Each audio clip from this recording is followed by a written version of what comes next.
All right. First, thank you for talking with us today. This is sometimes a tough topic to talk about, but we're doing a series on our newscast of my breast cancer survivor, and you're my survivor. And I've never really talked too much about this.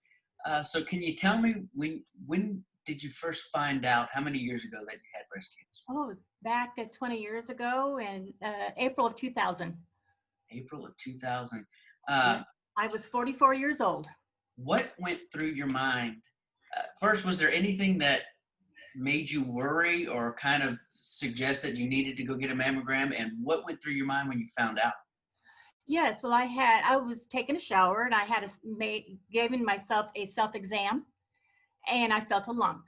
So I had called my doctor and I went in for a mammogram immediately. And then I went in for like the next day, I went in for a needle biopsy. And they told me then that that same day that I had cancer, and they set me up with someone that would be doing my surgery, and also my oncologist. And all this actually happened within 10 days.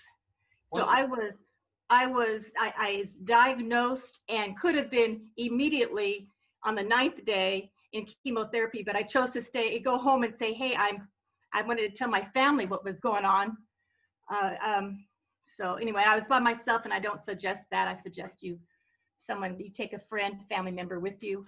you bring up a When you good go point. through You don't suggest going to find out on your own. What did you do? What went through your mind? How did you react when the doctor said, Donna, you have breast cancer? Okay, it was over the phone, and it was actually the nurse, and she told me I had breast cancer. And what went through my mind was, how am I going to tell my daughters?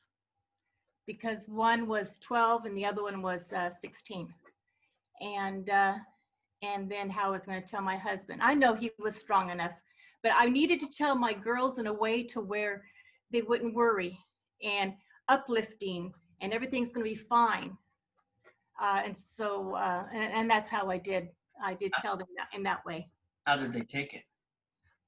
They hugged me and they cried. We all cried. Yes, but we went through it.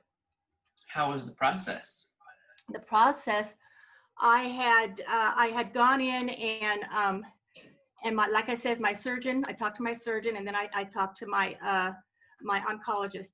I went into chemotherapy, and the first 3 months of chemotherapy was to reduce the tumor.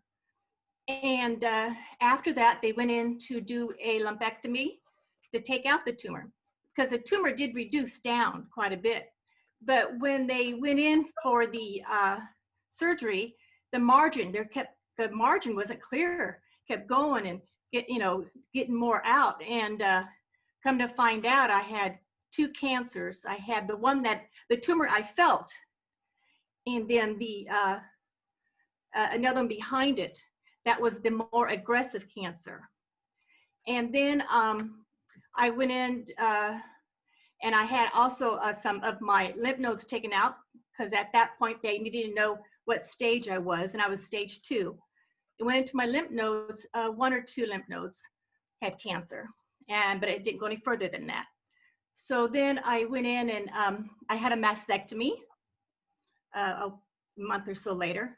And on one side, at that time though, they didn't tell you, oh, do you get the option of taking off both breasts?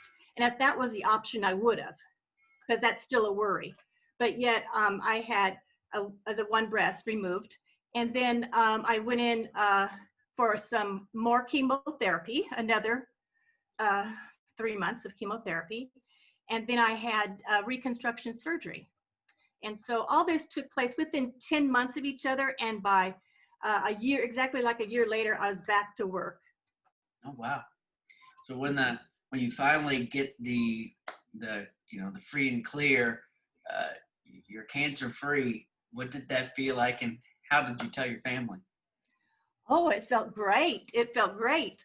Yeah, it was exciting because it was the last chemotherapy. It was, now my hair can grow out. I can be somebody like everybody else, because you just feel different, you know, you just feel different. And so anyway, I went ahead and it was just exciting to tell them. But I went in every 6 months for quite a while for blood work at oncology, and like I said, I still go in. They gave me the option to 5 years ago. I don't have to go back in every year to be checked, but I do. I want to, and I will for the rest of my life. I will be going once a year to my oncologist and talk to him and get checked and have blood work done, and every year I go in for my mammogram. So it's just to be on the safe side. Looking back, it's such a tough journey and quite a struggle to go through, not just for you, but your entire family. What kept you strong through this? What did you hold on to throughout your fight through this cancer battle?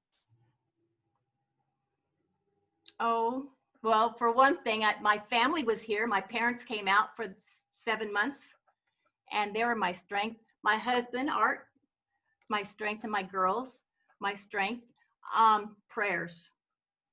That whenever you have a life-changing experience like this, you have what I call God's peace. And there's a lot of people out there that don't know what I'm talking about, but a lot of you do. It's God's peace, and you feel like everything's going to be all right, no matter what. Everything's going to be okay. And just hanging on to that, and knowing that everything was going to be okay. I knew it, and I trusted God and my doctors. You mentioned, you told me on the phone the other day, this is not something you typically do. You don't want to be on camera. You don't like to talk and do all these kinds of things. But you said you wanted to do this to talk to the women out there who might be going through this, because what do you think is going through their minds?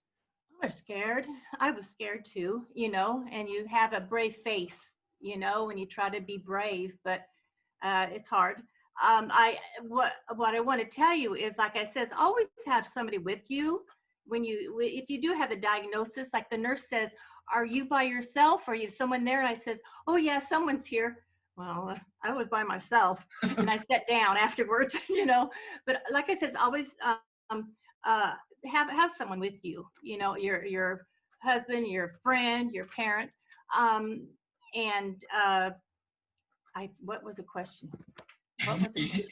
But what do you want to tell the women out there? You told me something that most women think this is a death sentence, and oh yes, a lot of women think this is a death sentence. It's been a death sentence. It has been 20 years, and I'm still here.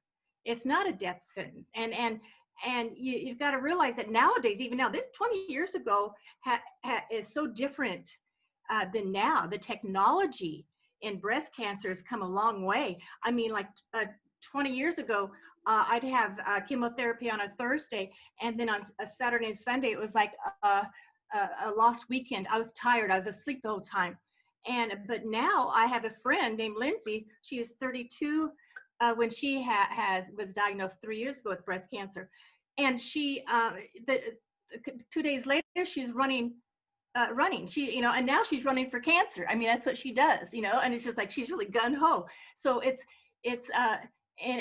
been 5 years for her. And she, so it's like, you just keep on going. It's not a death sentence. And if anything, you will appreciate every one of your birthdays. Right. When I turn 50, yahoo! When I turn, 60, yahoo! And when I turn 65 next month, when people say, "Oh, aren't you sad you're going to be 65?" I says, "No, I'm alive. Why should I be sad?" And I praise God every day. Thank you so much for sharing your story with us. You're welcome. You're welcome.